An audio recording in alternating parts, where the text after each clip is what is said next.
তো welcome to everyone. আজকে আমরা বিভিন্ন এক্সামের এক্সপেক্টেড মোস্ট ইম্পর্টেন্ট কোশ্চেন নিয়ে আলোচনা করব, যেগুলো বিগত যে এক্সামগুলো আসছে সেগুলোতে আসার প্রবল সম্ভাবনা আছে এবং এইগুলো খুবই ইম্পর্টেন্ট।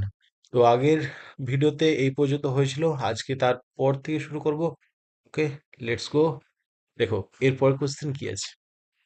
দেখো পরের কোশ্চেন কি আছে না, in case of unavailability of space for providing development length in an RCC beam, যদি আরসিসি বিমে ডেভেলপমেন্ট লেন্থ প্রোভাইড করার জায়গা না থাকে, স্পেস না থাকে, তাহলে বলছে which option shall not be used to satisfy the criteria of development length. তাহলে কোন অপশনটা আমরা ইউজ করতে পারবো না এই ডেভেলপমেন্ট লেন্থ ক্রাইটেরিয়াকে স্যাটিসফাই করার জন্য? তো দেখো, যদি ডেভেলপমেন্ট লেন্থ প্রোভাইড করার জায়গা না থাকে, সেই ক্ষেত্রে আমরা বেন্ড ইউজ করতে পারি, উকশো ইউজ করতে পারি, আর মেকানিক্যাল অ্যানচোরেজ এইসবও ইউজ করতে পারি। বাট চেয়ারটা ইউজ করতে পারি না। চেয়ারটা কি করে না, চেয়ারটা সাধারণত ইউজ করা হয় দেখেছি যে যখন কোনো একটা মেশ ওয়্যার, যখন হচ্ছে টু এ স্ল্যাবের যে নেগেটিভ রেনফোর্সমেন্ট আর পজিটিভ রেনফোর্সমেন্টের মধ্যে যে দুটো লেয়ার হয়, সেই দুটো লেয়ারের স্পেসিং প্রোভাইড করার জন্য আমরা স্ল্যাবে বার বাইন্ডিং এর সময় আমরা চেয়ার ইউজ করি। চেয়ারগুলো দেখেছি কিরকম দেখতে হয় না, এরকম টাইপের দেখতে হয়, এরকম টাইপের দেখতে হয়, তাই না? এরকম টাইপের দেখতে হয়। এই চেয়ারগুলো স্পেসিং দুটো লেয়ারের মধ্যে, দুটো ম্যাশ ওয়্যারকে স্পেসিং প্রোভাইড করার জন্য ইউজ করা হয়, যাতে স্পেসিংটা থাকে। এই পার স্কোয়ার মিটারে একটা করে চেয়ার দেওয়া উচিত স্ল্যাব রেনফোর্সমেন্টের সময়। ওকে, আচ্ছা, এরপরের কোশ্চেন আছে, he water cement ratio is given by. Water cement ratio মানে কি? ওয়াটার সিমেন্ট রেশিও মানে কি? দেখো, water cement ratio mostly affect করে ওয়ার্কবিলিটি।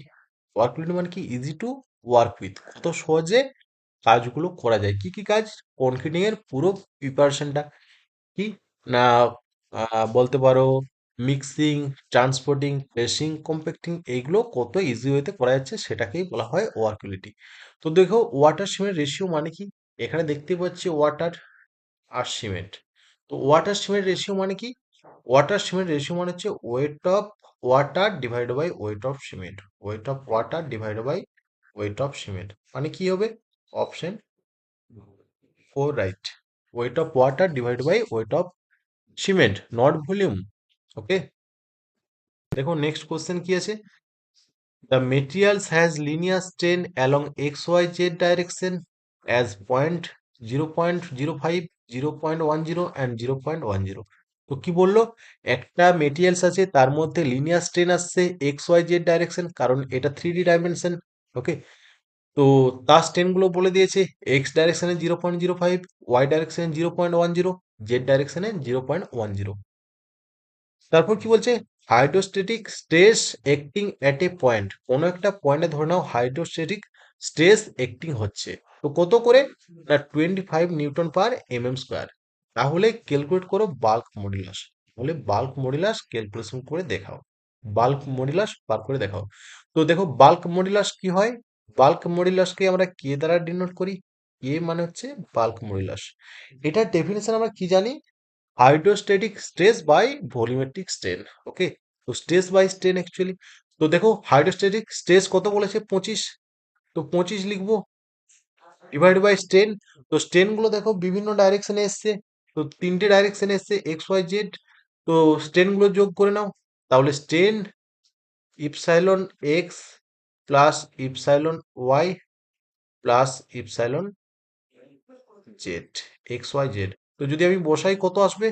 তো দেখো ওপরটা কি আছে, হাইড্রোস্ট্যাটিক স্ট্রেস কত আছে? 25, এটা ওপরটা 25এই থাকবে। নিচটা কি হবে না, এক্স ডাইরেকশনে কত আসছে? 0.05 প্লাস ওয়াই ডাইরেকশনে কত আসছে? 0.10 প্লাস জেড ডাইরেকশনে 0.10।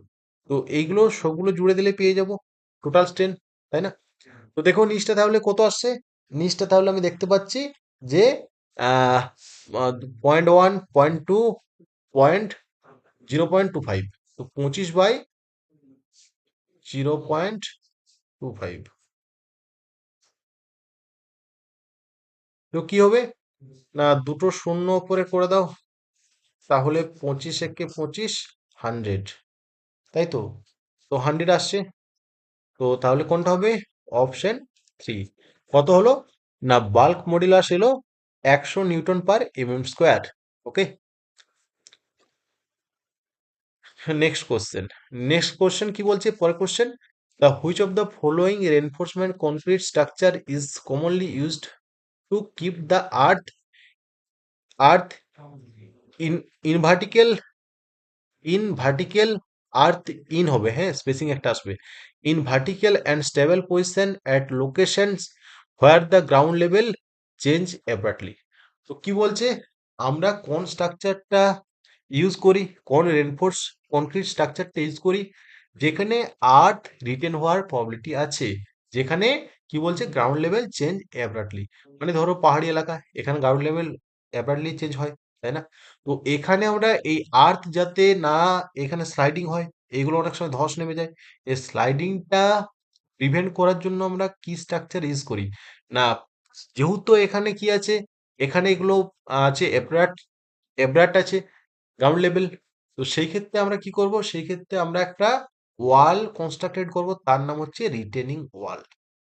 তো এখানে আমরা একটা ওয়াল কনস্ট্রাক্টেড করি সাধারণত, তো এটার নাম কি, এটার নাম হচ্ছে রিটেনিং ওয়াল। এই ওয়ালটা দিলে পরে কি হয় না, এই ওয়ালটা দিলে পরে কি হয় না, এই জায়গার যদি কোনো একটা পাথর বা কোনো একটা পোর্শন যদি ছেড়ে চলে আসে, তাহলে কি হবে, তাহলে এটা এখানে এসে রয়ে যাবে ডাইরেক্ট, এখানে হয়তো রাস্তা আছে, এখানে ধরো একটা রোড আছে, তাহলে এই রোডের যাতায়াত যে যাত্রী তাদের উপর পড়বে না। তো এই জন্য বেসিক্যালি আমরা এই ওয়ালটা কনস্ট্রাক্টেড করে থাকি, তার নাম কি, রিটেনিং ওয়াল। রিটেনিং ওয়াল, যাতে কি হয়, এই আর্থ ফিলিংটা বা আর্থ পোর্শনটা কোনো কারণে স্লাইডিং হলে ডাইরেক্টলি কোনো পথচারীর ওপর না পড়ে যায়, এটা কি করে রিটেন করতে পারে, ধরে রাখতে পারে, সেই জন্য এই ওয়ালটা কনস্ট্রাক্টেড করি, তার নাম হচ্ছে রিটেনিং ওয়াল। রিটেনিং ওয়াল। আচ্ছা, এই পরের কোশ্চেন কি বলছে, which of the following statement with respect to cubic content method, কোন স্টেটমেন্টটা কিউবিক কন্টেন্ট মেথডের সাথে রিলেটেড? কিউবিক কন্টেন্ট মেথড, আচ্ছা কিউবিক কন্টেন্ট মেথড কি না, আমরা কিউবিক কন্টেন্ট মেথডটা আমি জানি কি না, একটা টাইপ অফ এস্টিমেট। এস্টিমেটের দুটো টাইপ হয়, এস্টিমেট মেনলি, এস্টিমেট কি হয়, এস্টিমেট, ওকে, এস্টিমেট দু ধরনের হয়। তো আমি জানি, ফার্স্ট ওয়ান ইজ প্রিলিমিনারি বা অ্যাপ্রক্সিমেট। কি বললাম, প্রিলিমিনারি, প্রিলিমিনারি বা অ্যাপ্রক্সিমেট। আর second one is detail estimate. Okay, detail estimate. তো এস্টিমেট দু টাইপের হয়, একটা প্রিলিমিনারি বা অ্যাপ্রক্সিমেট বা রাফ কস্ট। তো আরেকটা হয় ডিটেল এস্টিমেট, যদি আমরা কোনো ক্যালকুলেশন ডিটেলসে করি তাকে বলা হয় ডিটেল এস্টিমেট, আর যদি আমরা রাফলি করি তাকে বলা হয় রাফ বা প্রিলিমিনারি বা অ্যাপ্রক্সিমেট এস্টিমেট। দেখো, কিউবিক কন্টেন্ট অ্যাকচুয়ালি এটা একটা প্রিলিমিনারি বা রাফ এস্টিমেটের মধ্যে পড়ে, মানে first one is, okay, detail estimate নয় এটা। তাহলে কিউবিক কন্টেন্টটা কি, this is a preliminary estimate, okay, that is right. Second one is, this is this is an approximate estimate, which of the following option is true? অবশ্যই দেখো, এটাকে বলা হয়, কি বললাম, যে কিউবিক কন্টেন্ট, প্রিলিমিনারি বা অ্যাপ্রক্সিমেট বা রাফ, তিনটে একই নাম, জাস্ট বিভিন্ন নাম। তো তাহলে কি হচ্ছে, এই কিউবিক কন্টেন্টকে প্রিলিমিনারিও বলতে পারি, আবার অ্যাপ্রক্সিমেট এস্টিমেটও বলতে পারি, তাহলে অপশন ওয়ান অ্যান্ড টু দুটোই ঠিক, তাই না? তো কি হবে, both option, both statement one and two are true, option four. আচ্ছা, এর পরের কোশ্চেন কি আছে, ফর অ্যান ইরিগেশন প্রজেক্ট, কোন একটা ইরিগেশন প্রজেক্টের cultivable command area, CCA, CCA মানে কি, কাল্টিভেবল কমান্ড এরিয়া মানে কি? দেখো, টোটাল এরিয়াকে বলছি, কোন একটা মৌজার টোটাল এরিয়াকে বলা হয় গ্রস কমান্ডেড এরিয়া। তো দেখো, কোন একটা, সাপোজ আমি ধরলাম, এটা একটা কোন একটা এলাকা, ওকে, এটা কোন একটা এলাকা, এর মধ্যে, এই এলাকার মধ্যে বিভিন্ন কিছু আছে। ধরে নাও এখানে তুমি দেখতে পাবে কিছু জায়গায় এখানে রাস্তা পেরিয়েছে, এখানে রাস্তা আছে, এটা একটা রাস্তা, এখানে একটা পুকুর আছে হয়তো দেখা যাবে, স্কুল আছে, স্কুল আছে, তাই না? অনেক কিছু আছে, যাবতীয় অনেক কিছু আছে। তো দেখো বাকি পোর্শনটায় কি আছে, বাকি পোর্শনটায় জমি আছে, চাষের জমি, চাষের জমি আছে। তাহলে এই যে ধরে নাও এই পুরো এলাকাটা, এই পুরোটা, এটার টোটাল আমি ধরে নিলাম 100 হেক্টর। কত? পুরোটা 100 হেক্টর। তো পুরো এলাকাটা কত? 100 হেক্টর ধরে নিলাম।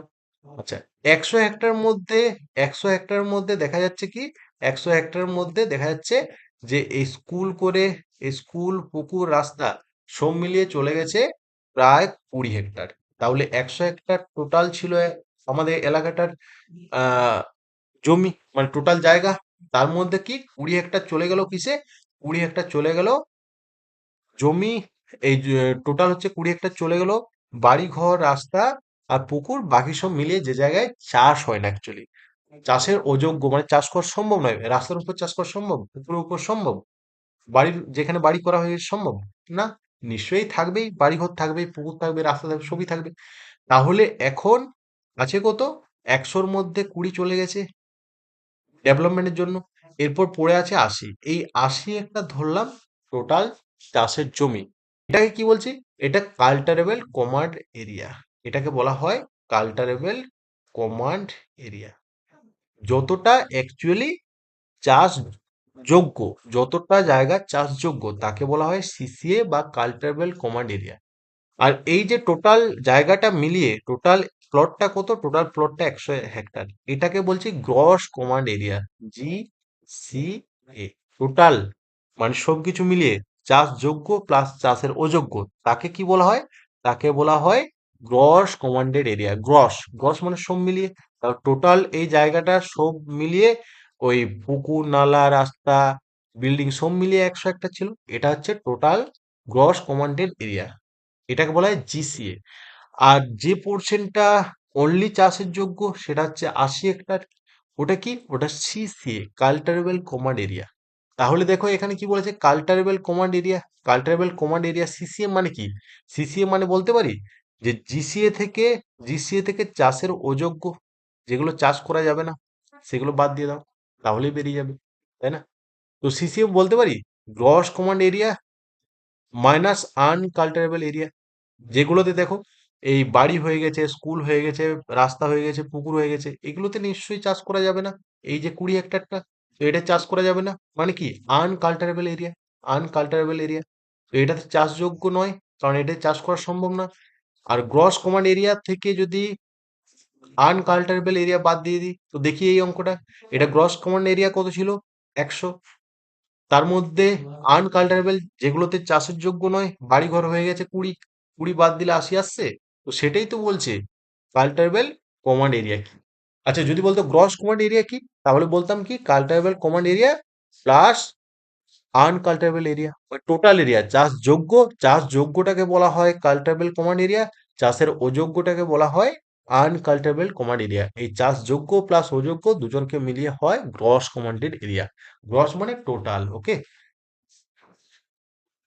আচ্ছা, এরপরে কোশ্চেন কি আছে? Contingency charge is define as, মানে কন্টিনজেন্সি চার্জটা কি? দেখো কন্টিনজেন্সি একটা কি, আহ কোন একটা এস্টিমেট করার পরে আমরা একটা কন্টিনজেন্সি রেখে দিই। কত? না 3 থেকে 5% হয়।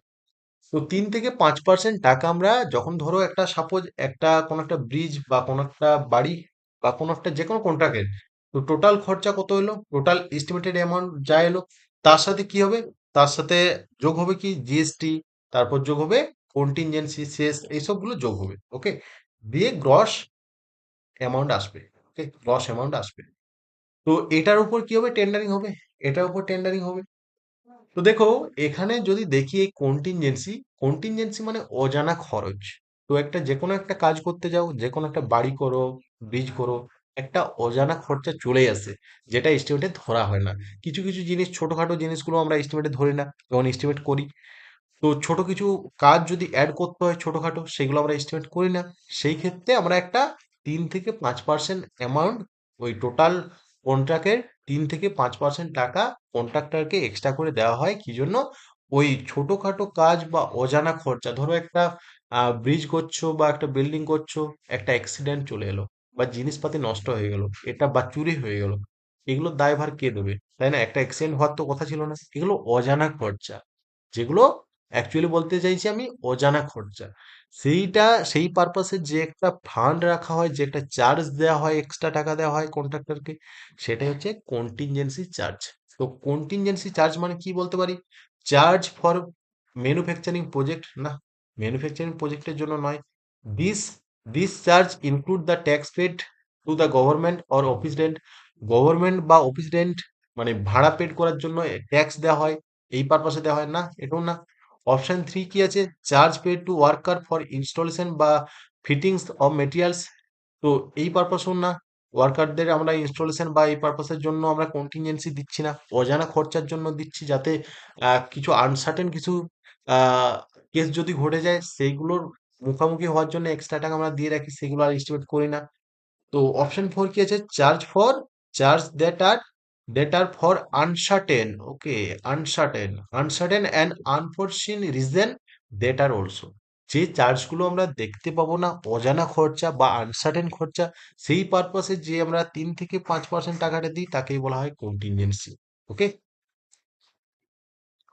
এরপরে কোশ্চেন কি আছে? Coarse grain soil are best compacted by. Coarse grain যদি সয়েল হয়, সয়েলটা দু ধরনের হয়, কোর্স গেন, ফাইন গেন। যদি কোর্স গেন সয়েল হয় তাহলে বেস্ট মেথড ফর কম্প্যাকশন, কোন মেথডটা সব থেকে বেস্ট? এক হচ্ছে শিপফুট রোলার। শিপফুট রোলার কি জন্য সব থেকে ভালো, কোন পারপাসে? না, এটা হচ্ছে শিপফুট, শিপ অ্যাকশন থাকে। তো এটা বেসিক্যালি কোর্স গ্রেন বা বলো ফাইন গ্রেন ক্লে সয়েল দুটোর জন্যই ভালো। এটা কোর্স গ্রেন আর ফাইন গ্রেন দুটোর ক্ষেত্রেই কম্প্যাকশন করার জন্য যথেষ্ট ভালো মেথড। সেকেন্ড আছে নিউমেট্রিক টায়ার রোলার। নিউমেট্রিক টায়ার রোলার কি না, এটা টায়ার রোলার, টায়ারের মাধ্যমে করে, এটাও অবশ্যই দুটো মেথডই ভালো, কারণ এটা নিডিং অ্যাকশনের মাধ্যমে কম্প্যাকশন হয়। আচ্ছা, ভাইব্রেটর রোলার কখন ভালো? না, যদি কোর্স গেন সয়েল হয় তাহলে ভাইব্রেটর রোলার ভালো, আর যদি ফাইন গেন সয়েল হয় সেক্ষেত্রে হচ্ছে স্মুথ রোলার ভালো। অ্যাকচুয়ালি ফাইন গেন না, এটা actually smooth wheel roller, fine gain না। অ্যাকচুয়ালি এই smooth wheel roller best for finishing work, যেমন তুমি বলতে পারো প্রিমিক্স, বা যেগুলো যখন ফিনিশিং ওয়ার্ক হয় বিটুমিনাস রোডের, সেইগুলোতে রোলিং করার পারপাসে ভালো। ওকে, এটাও কোর্স গেন বা বলতে পারো স্যান্ডি সয়েলের জন্য ঠিকঠাক, কোর্স গেন বা স্যান্ডি সয়েলের জন্য ঠিকঠাক।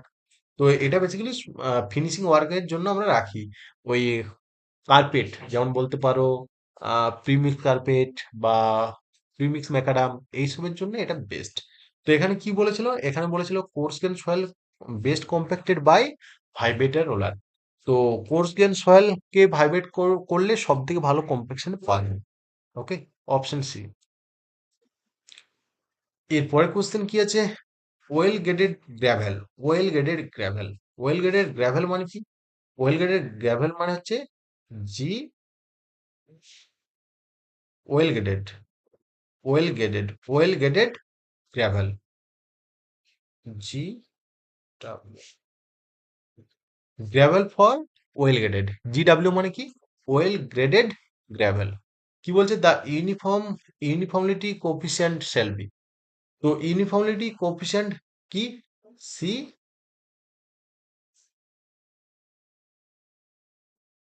সিইউ। সিইউ মানে কি? Uniformly coefficient. তো ইউনিফর্মলি কোফিসিয়েন্ট বার করার ফর্মুলা কি আমরা জানি? সিইউ মানে কি?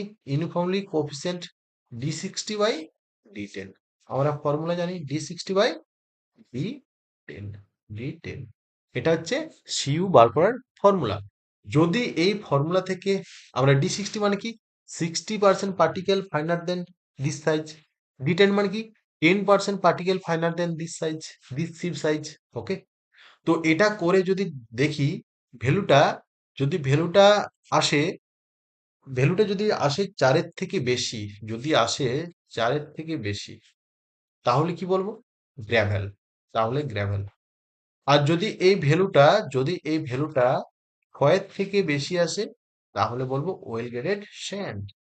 তাহলে 4-এর থেকে বেশি এলে গ্র্যাভেল, আর যদি 6-এর থেকে বেশি আসে তাহলে কি বলবো? স্যান্ড। দেখো এখানে কি বলেছে? গ্র্যাভেল।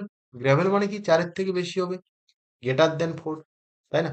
যদি সিউর ভ্যালু গ্রেটার দেন 4 হয় তার মানে ওটা ওয়েল গ্রেডেড গ্র্যাভেল, যদি গ্রেটার দেন 6 হতো তার মানে এটা কি?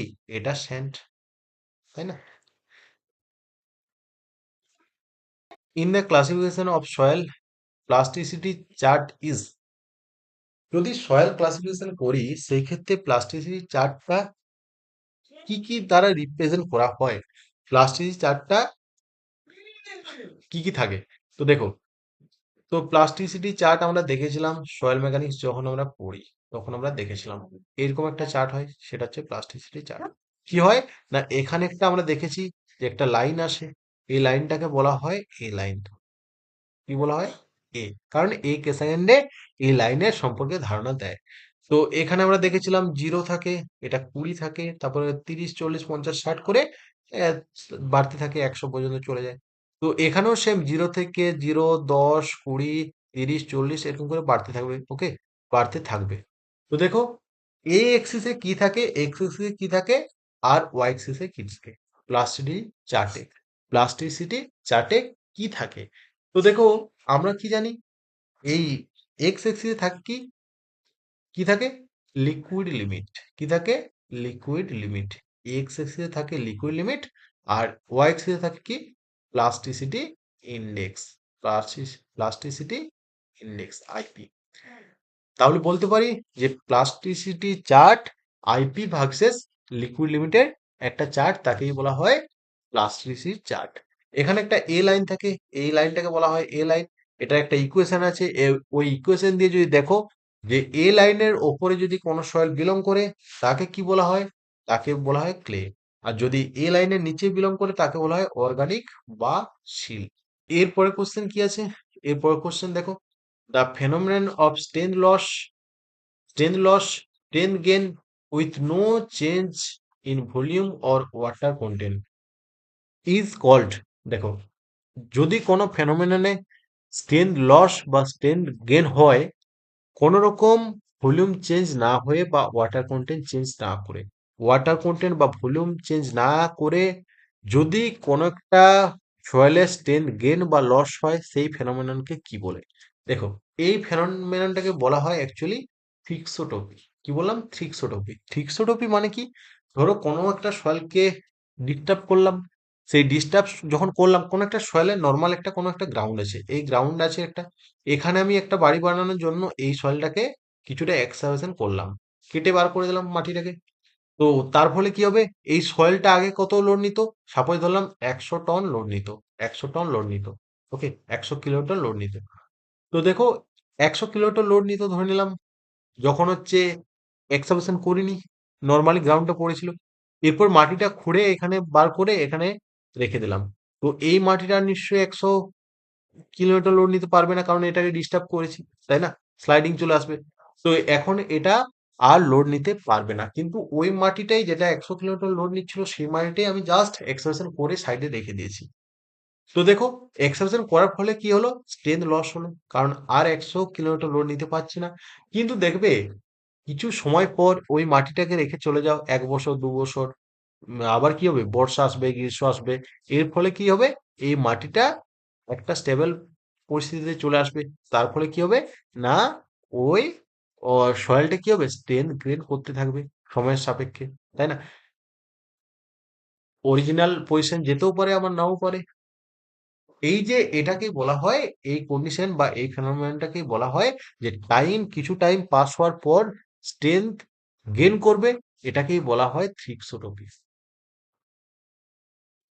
আচ্ছা, এর পরের কোশ্চেন কি আছে, the method used to determine the in situ unit weight of the soil is g of, দেখো, যদি কোন মেথড ইউজ করে আমরা ইন সিটু ইউনিট ওয়েট বার করতে পারি, ইন সিটু ইউনিট ওয়েট মানে কি, কোন একটা সয়েলের সাইটে যেখানে কাজ হচ্ছে সেখানে ইন সিটু, সেখানে ইউনিট ওয়েট বার করবো কিভাবে।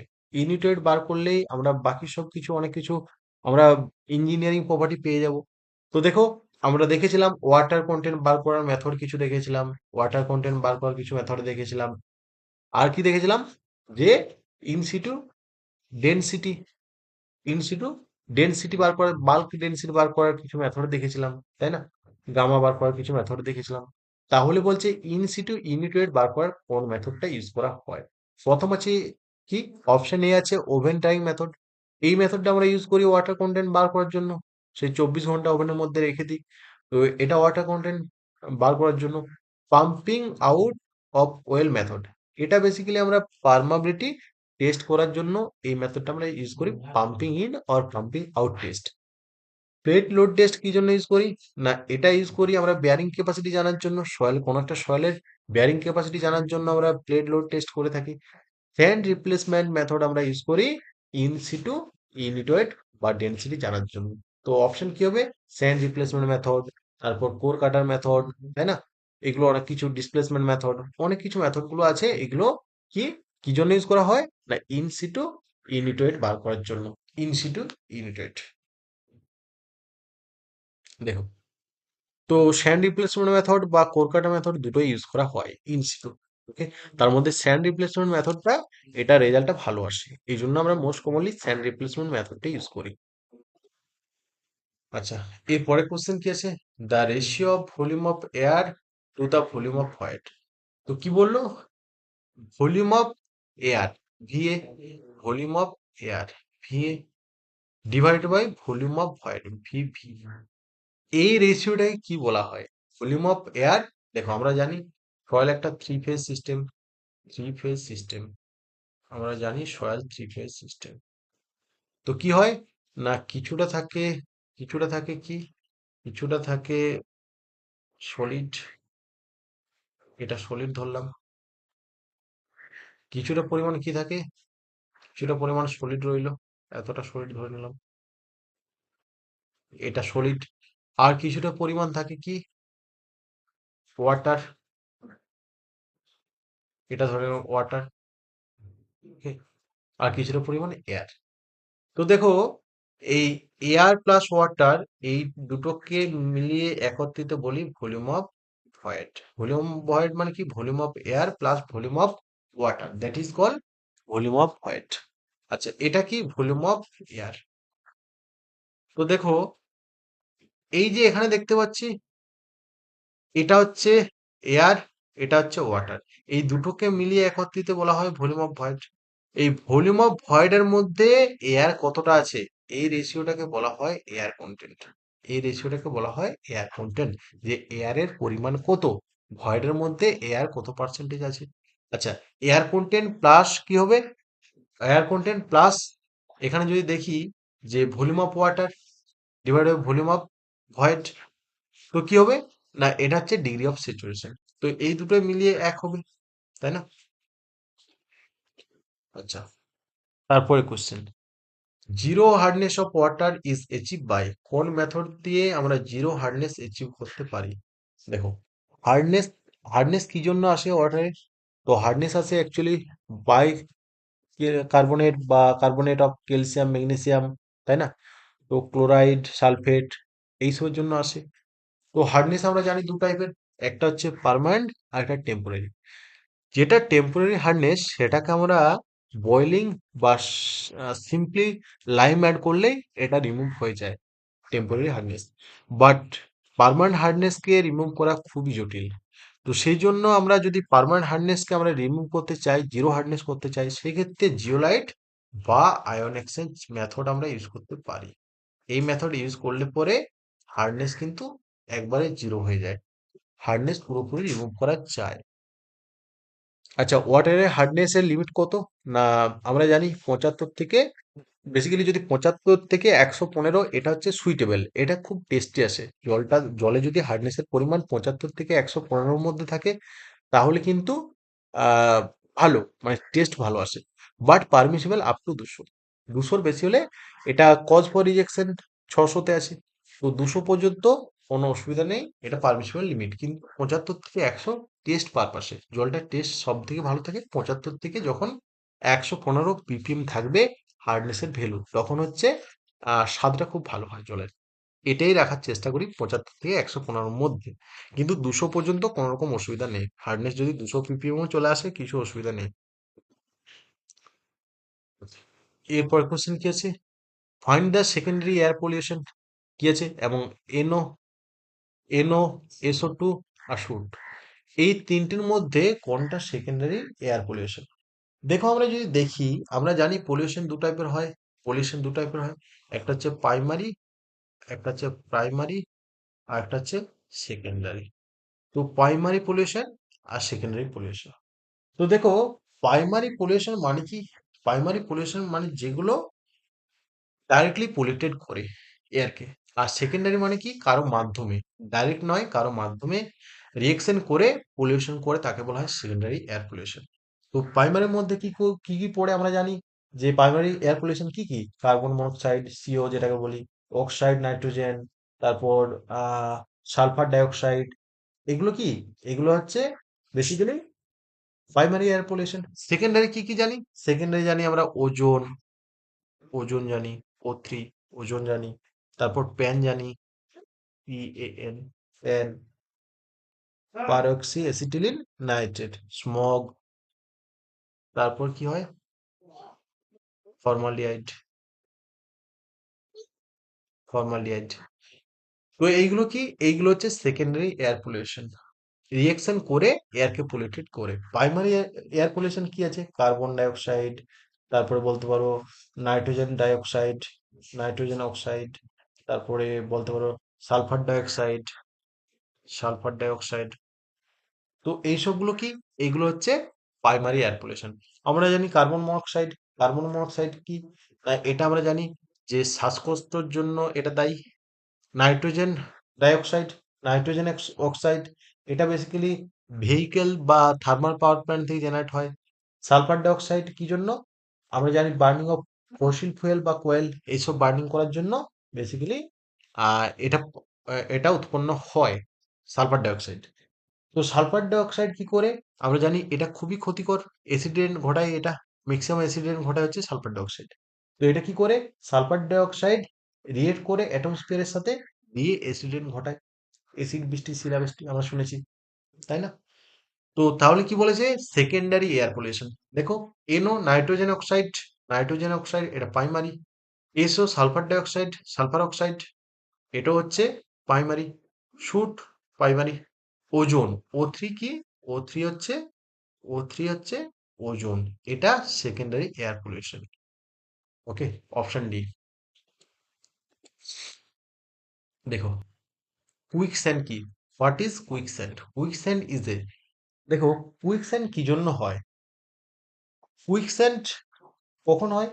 না, যখন when upward seepage pressure equal to submerged unit weight of the soil, যখন আপওয়ার্ড সিপেজ প্রেসারটা সাবমার্জ ইউনিট ওয়েটের সমান হয়ে যায়, সাবমার্জ ইউনিট ওয়েটের সমান হয়ে যায়, তখন কি হয়? আপওয়ার্ড সিপেজ প্রেসারটা সাবমার্জ ইউনিট ওয়েটের সমান হয়।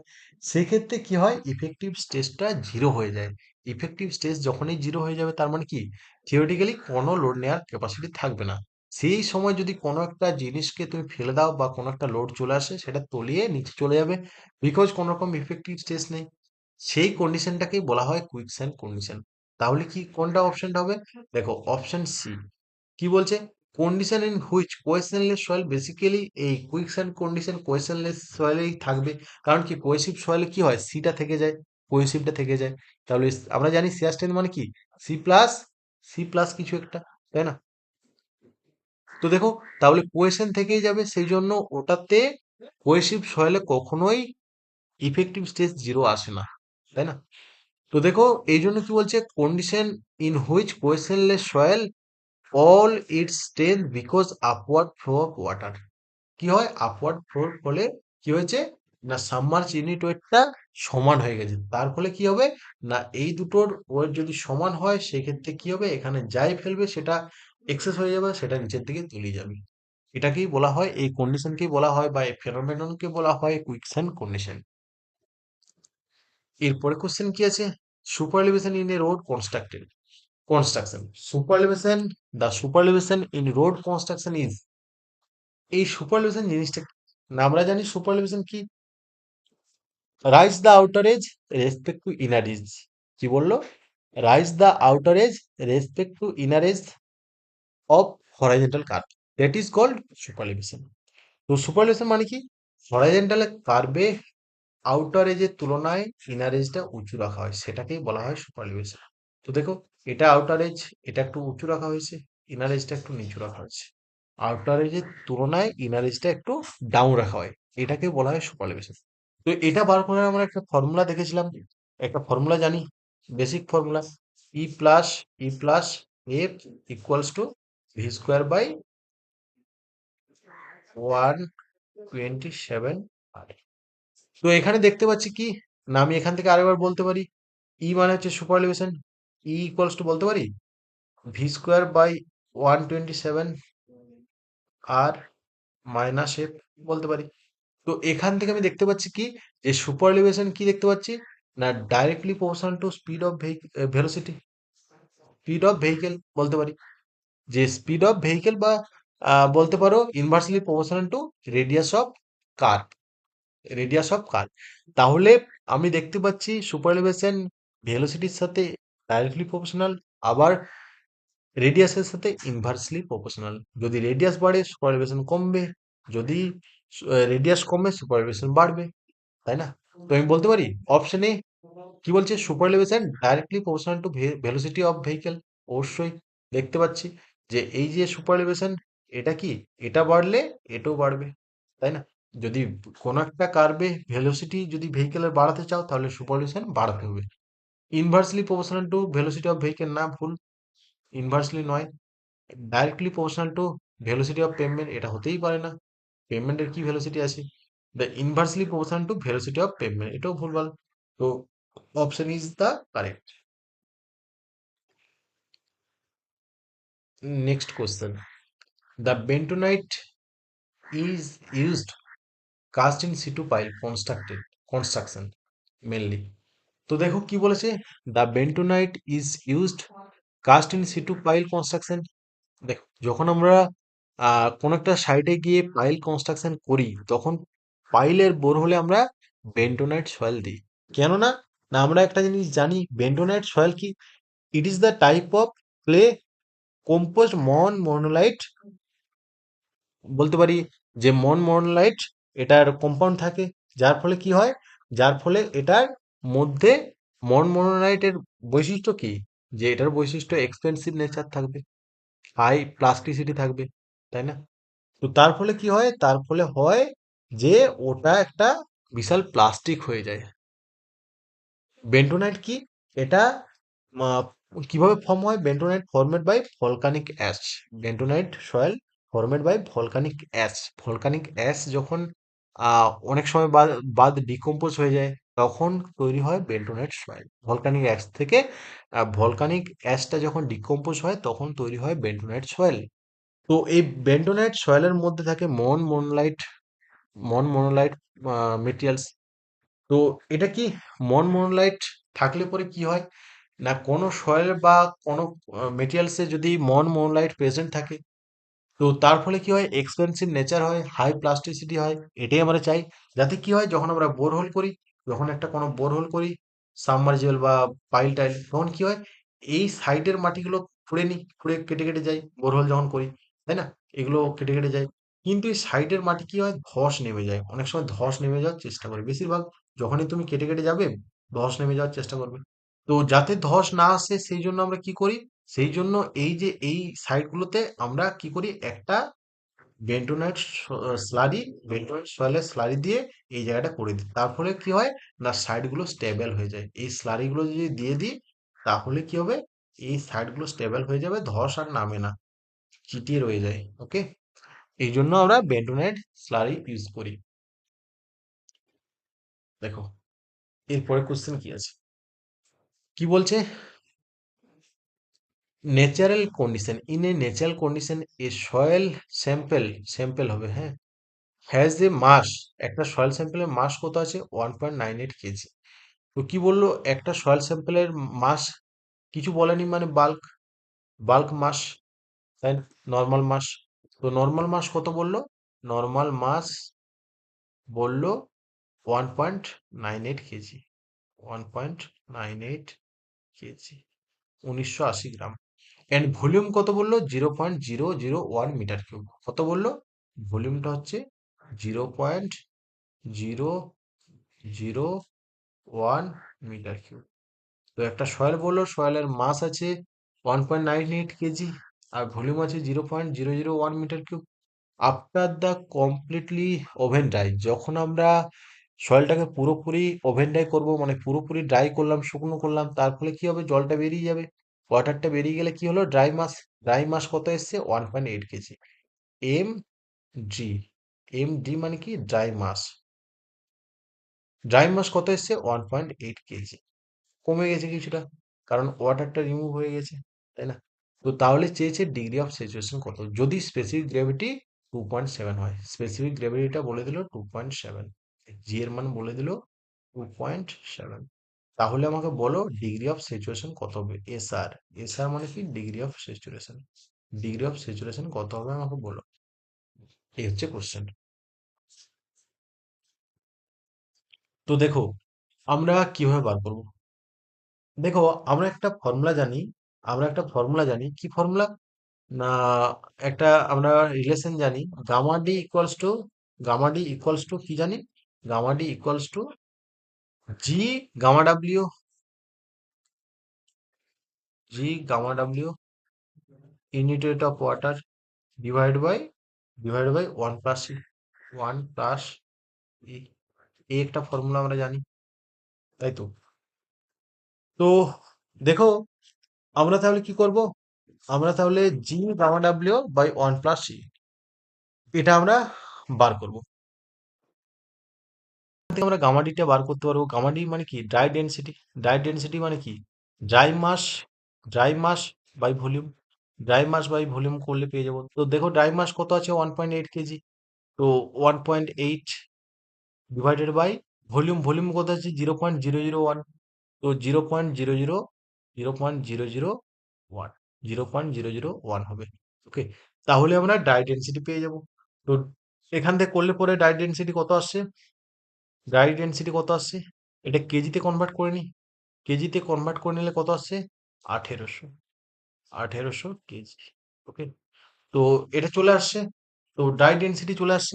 আমরা ডাই ডেনসিটির ভ্যালু জানি, তো বসিয়ে দিই।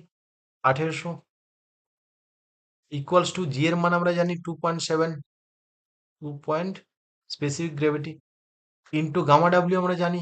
গামা ডাব্লিউ কত হয় কেজিতে, 980, বা এটা অ্যাপ্রক্সিমেটলি আমরা 1000 ধরে নিই, 1000 KG metre cube water unit weight, divide by 1+e। তো এখান থেকে ইটা পেয়ে যাবো।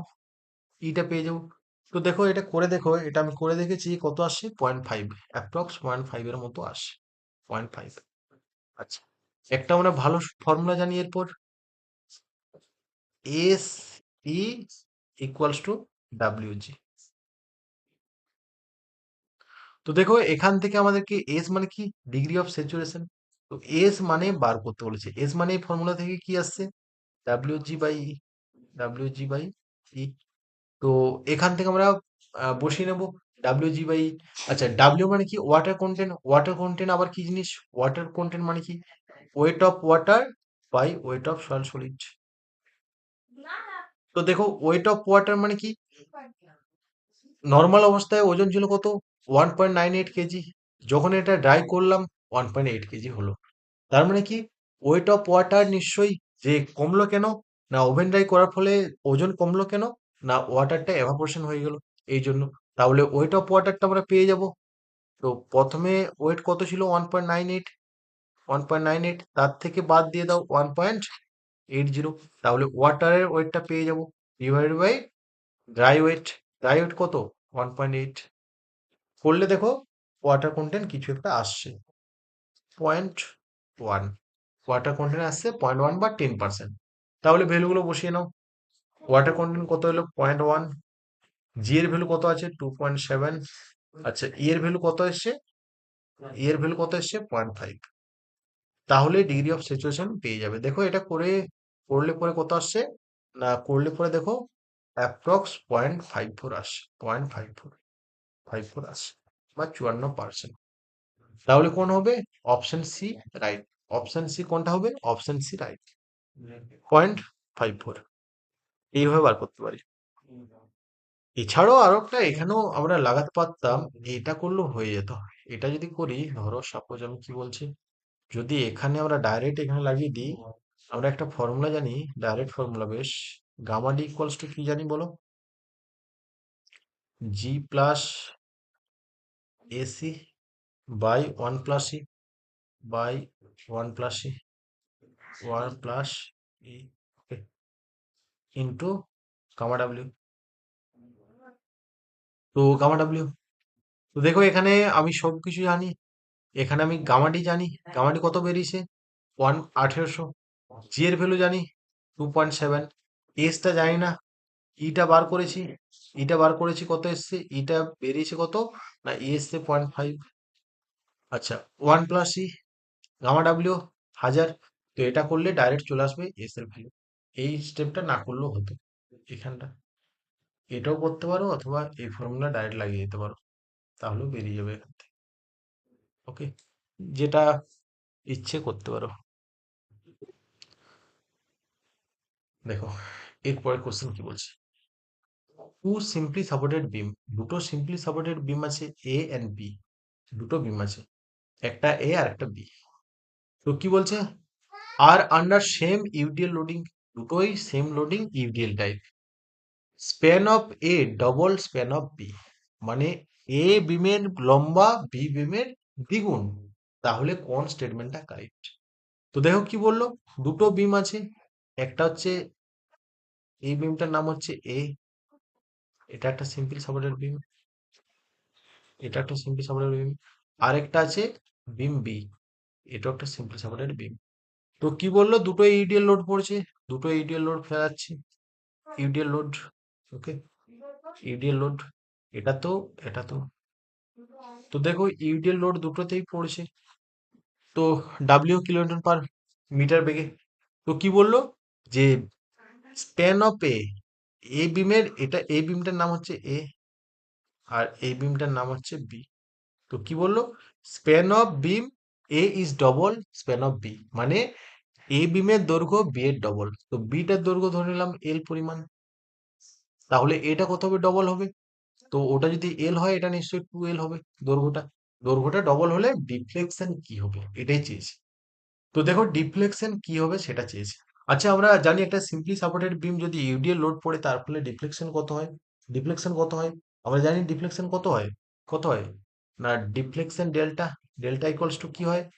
W L to the power 4 by 5 WL to the power 4 by 5 WL to the power 4 by 384 এটা ফর্মুলা। ডিফ্লেকশন বার করে, এটা হচ্ছে ফর্মুলা। তো 5 WL to the power 4 by 384 তো আমি দেখতে পাচ্ছি কি, দেখতে পাচ্ছি আমি প্রপোর্শনাল কার সাথে? Deflection directly proportional to length to the power 4, length to the power 4। তাহলে আমি বলতে পারি যে deflection directly proportional to L to the power 4। যদি এলটা ফার্স্ট কেসে যদি এলটা এলেই থাকে, তাহলে ডিফ্লেকশন কত হবে? 1 হবে। এল টু দি পাওয়ার 4 মানে 1 টু দি পাওয়ার 4, যখন লেন্থ 1 মিটার তখন 1ই থাকবে। আচ্ছা, যদি এটা ডবল হয়, ডবল মানে কত? 2L, 2L two the power 4 মানে কত? 2 টু দি পাওয়ার 4 মানে কত? 16। তাহলে ডিফ্লেকশন যদি আহ ডবল হয়, এই লেন্থ যদি ডবল হয়, ডিফ্লেকশন কত হবে? 16 টাইমস বেশি, নর্মাল বিমের থেকে 16 টাইমস বেশি হবে। ওকে, তাহলে এটার যা ডিফ্লেকশন আসবে, তার থেকে 16 গুণ ডিফ্লেকশন এটার বেশি আসবে।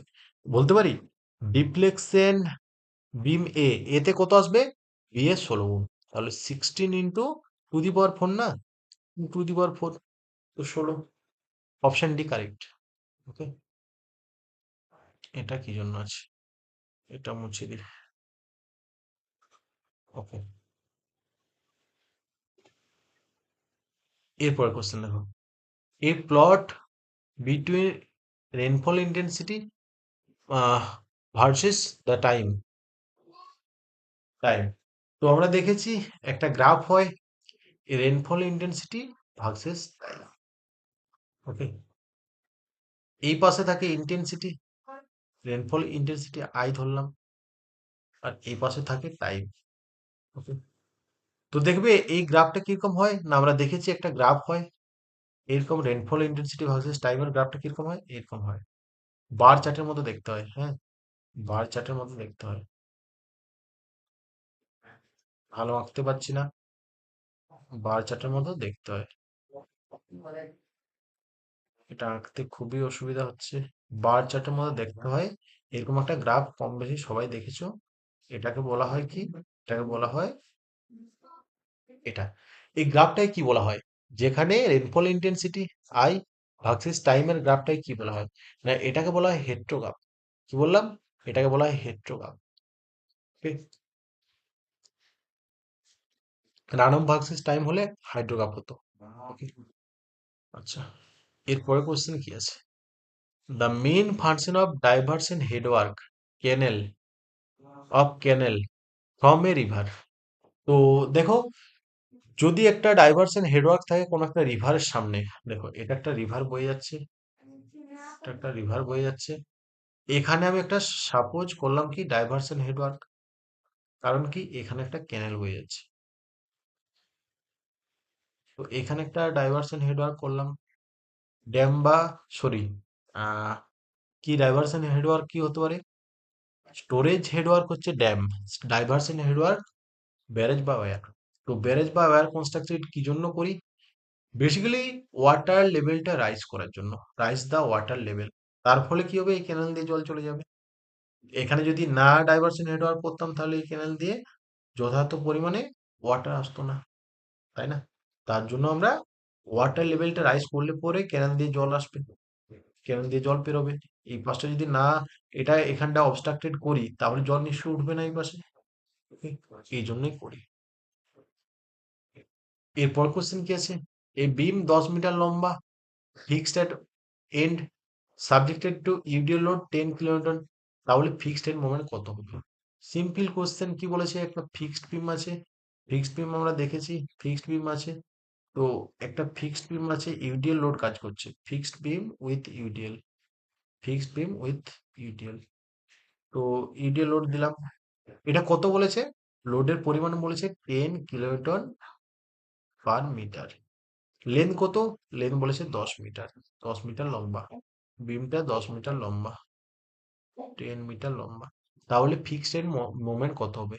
তো ফোর্থ সেমিস্টারে আমি পড়িয়েছিলাম fixed end moment, FEM, F E M, F E M, fixed end moment. তো যদি ইউডিএল লোড হয় আর হচ্ছে তোমার ফিক্সড এন্ড বিম হয়, ফিক্সড বিম হয়, ইউডিএল লোড পড়ে, তার ফলে কি হয়? ফিক্সড এন্ড মোমেন্ট কত হয়? WL² by 12, WL² by 12। এটা ফর্মুলা। তো দেখো, ডাব্লিউ মানে লোড 10 আছে, 10 কিলোনিউটন পার মিটার। এল কত আছে? 10 আছে, তার স্কোয়ার মানে কি? 10 এর স্কোয়ার মানে 100, ডিভাইড বাই 12। তাহলে ওপরটা কত হলো? ওপরটা হচ্ছে 1000/12, 1000/12 করলে পরে কত আসছে? দেখো 1000/12 করলে পরে কত আসছে, যা আসবে সেটাই অ্যান্সার। ওকে,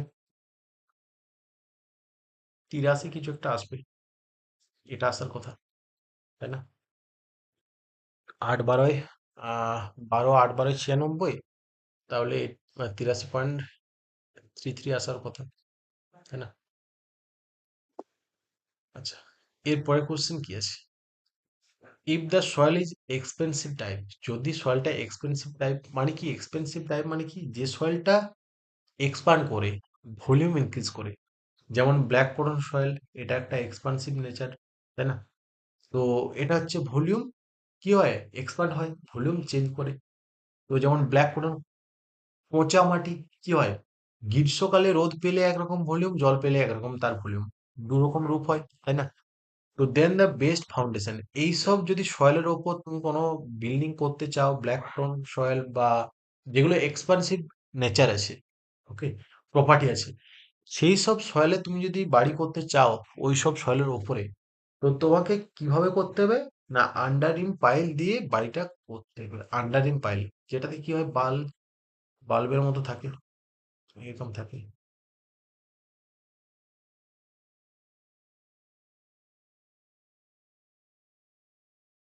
বাল্ব, বাল্ব থাকে, তাই না? বাল্বের মতো থাকে, এরকম এই টাইপের পাইল করতে হবে। তাহলে কি হবে? না, তাহলে হবে পরে কি?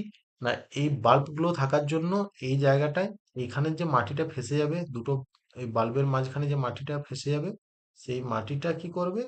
না, এগুলো ভেতরে, পাইলটা ভেতরে ইনসার্ট করতে বাধা দেবে। সেই জন্য এই টাইপের পাইল করা হয়, এটাকে বলা হয় আন্ডারিং পাইল। দেখো, the rear wheel do not throw the same path of the front wheels। তো কি বলছে, রেয়ার হুইলস, রেয়ার মানে পেছনের চাকা, কোন একটা গাড়ির পেছনের চাকা, এটা একটা গাড়ি, এটা আগানের চাকা। দেখো কি বলছে, যে আগানের চাকা, এটাকে বলা হয় রেয়ার হুইল, পেছনেরটাকে বলা হয় রেয়ার হুইল, এটাকে বলা হয় ফ্রন্ট হুইল। ওকে, তো পেছনের এক্সেলটাকে বলা হয় রেয়ার এক্সেল, আর আগানের এক্সেলটাকে বলা হয় কোন একটা গাড়ির, এটাকে বলা হয় front axle. Okay, front axle, এটা একটা গাড়ি।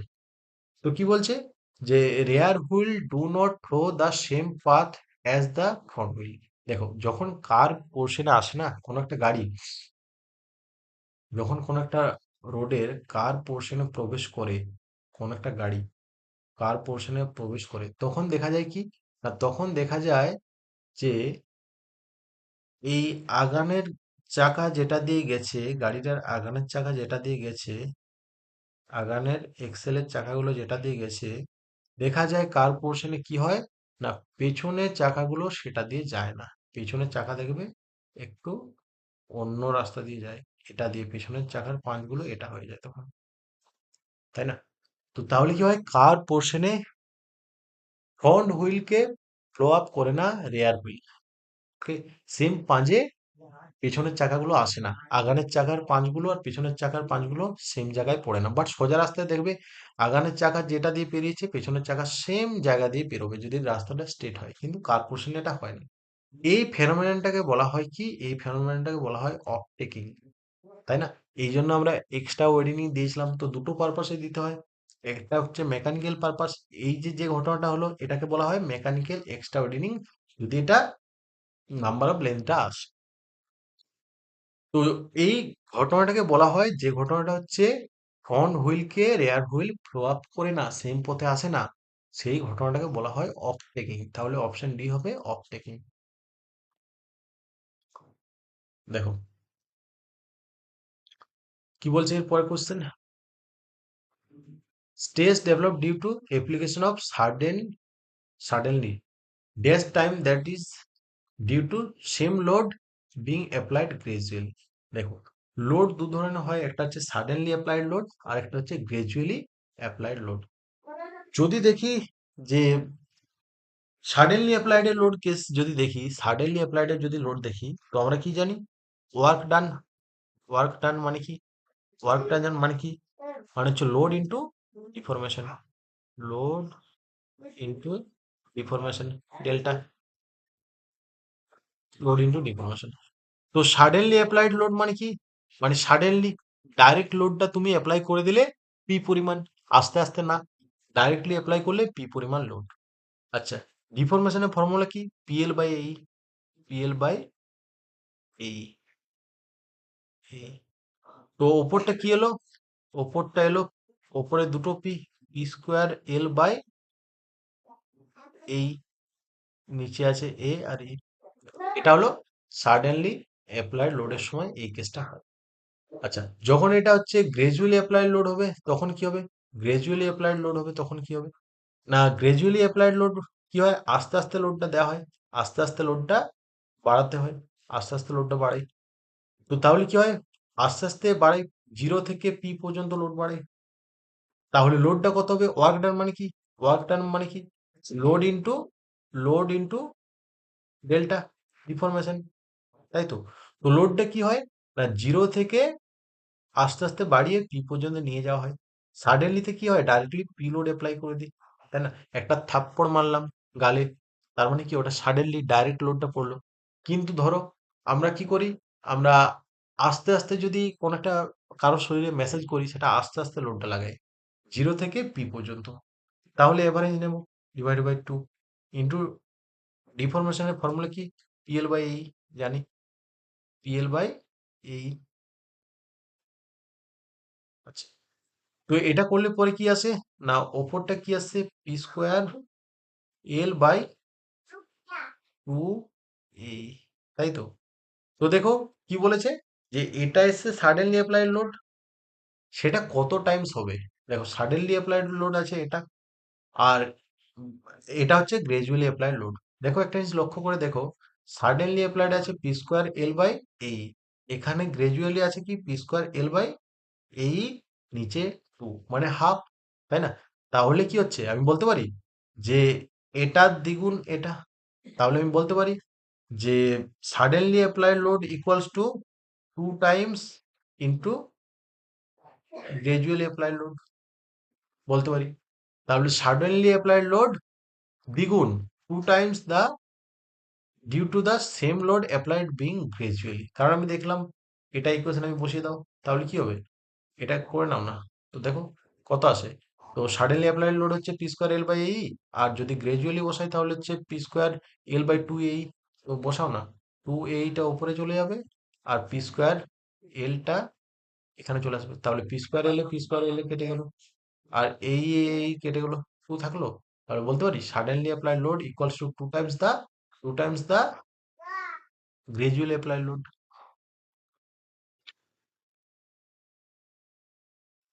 আচ্ছা, এরপরে কোশ্চেন কি আছে, the height of the pilot eye above the runway surface assume. তো দেখো, যেখানে রানওয়ে মানে কি, যেটা দিয়ে কি হয়, আহ এরোপ্লেন গুলো কি হয় না, এরোপ্লেন গুলো ওটা দিয়ে মুভ করে এসে কি হয় আকাশে ওঠে, সেটাকে যে রোডটা সেটাকে বলা হয় রানওয়ে। রানওয়েতে কি হয়, ওখানে যায় কি না এয়ার, তো এয়ারওয়েতে কি হয় না, এয়ারের হাইট থাকে, ওই পাইলটের হাইট কতটা থাকে না, রানওয়ে থেকে প্রায় 3 মিটার। এটা একটা ডেটাবেস কোশ্চেন, জানতে হবে যে ড্রাইভারের আই হাইট রানওয়ের বেস থেকে কতটা হয়, 3 মিটার। আচ্ছা, এরপর কি বলছে, the point of contact flexor is the point at which dash change in size. তো দেখো, একটা প্রথমে আমি দেখি একটা ফিক্সড বিম,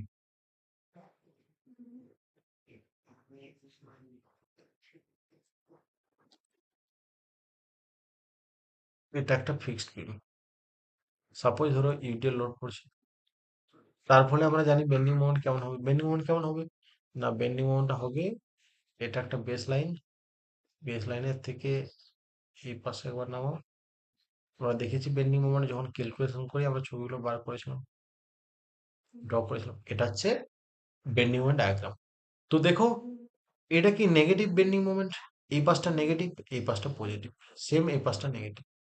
তো দেখো এই যে যেখানে সাইনটা চেঞ্জ করছে সেই পয়েন্টটাকে বলা হয় পয়েন্ট অফ কন্টাক্ট ফিক্সার, এই পয়েন্টটাকে বলবো বা এই পয়েন্টটাকে বলবো পয়েন্ট অফ কন্টাক্ট ফিক্সার, যেখানে নেগেটিভ থেকে বেন্ডিং মোমেন্টটা পজিটিভের দিকে যায় বা পজিটিভ থেকে নেগেটিভের দিকে আসে, সাইন যেখানে চেঞ্জ করে নেগেটিভ থেকে পজিটিভ বা পজিটিভ থেকে নেগেটিভ বেন্ডিং মোমেন্ট ডায়াগ্রামের, তাকে বলা হয় পয়েন্ট অফ কন্টাক্ট ফ্লেক্সার বা পয়েন্ট অফ ইনফ্লুয়েন্স। এরপর কোশ্চেন কি আছে, to prevent the corrosion of steel reinforcement in RC structure। তো আরসি স্ট্রাকচারে, একটা রেনফোর্স সিমেন্ট কনক্রিট স্ট্রাকচারে স্টিলকে কোরোশন মানে মরিচা, মরিচা থেকে কিভাবে রক্ষা করা যায়, the pH value of concrete should be, যে আমরা জানি যদি ওয়াটারটা অ্যাসিডিক হয় তাহলে কিন্তু সিক্রির মধ্যেই ওই কোন একটা রডে যদি অ্যাসিডিক ওয়াটার কোন একটা রড ঢুকিয়ে দাও জলে, অ্যাসিডিক ওয়াটারে, তো কি হবে না, corrosion হয়ে যাবে, মরচা লেগে যাবে। তো সেই জন্য আমরা চাই কি যে আরসি স্ট্রাকচারটা যাতে কি হয়, মরচে না লাগে, স্টিল গুলোতে, আরসি স্ট্রাকচারের মধ্যে যে স্টিল গুলো আছে তাতে যেন রাস্টিং না হয়, corrosion না হয়, সেই জন্য কি চাই যে কনক্রিটটা যেন অ্যালকালাইন হয়, ওকে, অ্যালকালাইন হয়। তো হাইলি অ্যালকালাইন হলে ঠিকঠাক, যত অ্যালকালাইন হবে ততই ভালো। তো বেসিক্যালি দেখা গেছে কনক্রিটের পিএইচ ভ্যালু 12 থেকে 13 পর্যন্ত থাকে, 12 থেকে 13 মানে বুঝতে পারছো 7-এর থেকে বেশি হলে অ্যালকালাইন, এটা হাইলি অ্যালকালাইন। তো একটা কনক্রিটের পিএইচ ভ্যালু কত হয়, 12 থেকে 13 বললাম অ্যাপ্রক্স, তো এটা কি, এটা alkaline nature. Okay, next, what is the first crack that occur in any RCC member.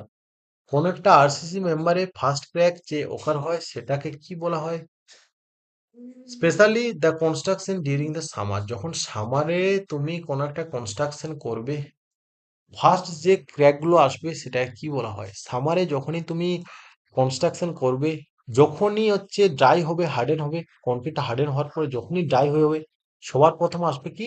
সিঙ্কেজ। সিঙ্কেজ crack. সবার প্রথম আসবে সিঙ্কেজ ক্র্যাক। তো এটা সিঙ্কেজ সবার আগে আসে। সব থেকে আগে আসবে ভলিউম চেঞ্জটাকে বলা হয় সিঙ্কেজ। ভলিউম চেঞ্জের ফলে যে ক্র্যাকগুলো আসে সেটাকে বলা হয় সিঙ্কেজ। তো ড্রাই বা সামার ওয়েদারে কি হবে না, এভাপোরেশন হবে ওয়াটারটা, তার ফলে কি হবে? ভলিউম রিডাকশন হবে। তো সিঙ্কেজের একটা ক্র্যাক চলেই আসবে, সেটাকে বলা হয় সিঙ্কেজ ক্র্যাক। ওকে, এখানেই শেষ। তো যতগুলো কোশ্চেন ছিল আমরা আলোচনা করলাম। তো এইগুলো কোনো না কোনো গভর্নমেন্ট, বিগত কোনো না কোনো গভর্নমেন্ট এক্সামে এসছে, বা কিছু এক্সপেক্টেড কোশ্চেন এনেছি যেগুলো আসার সম্ভাবনা আছে, বেছে বেছে আমি এনেছি। তো সবাই চেষ্টা করবে যে এই সিরিজগুলো প্র্যাকটিস করার। এই টাইপের কোশ্চেনকে প্র্যাকটিস করলে অবশ্যই তুমি যে কোনো গভর্নমেন্ট এক্সামে পাবেই পাবে। ওকে, বাই।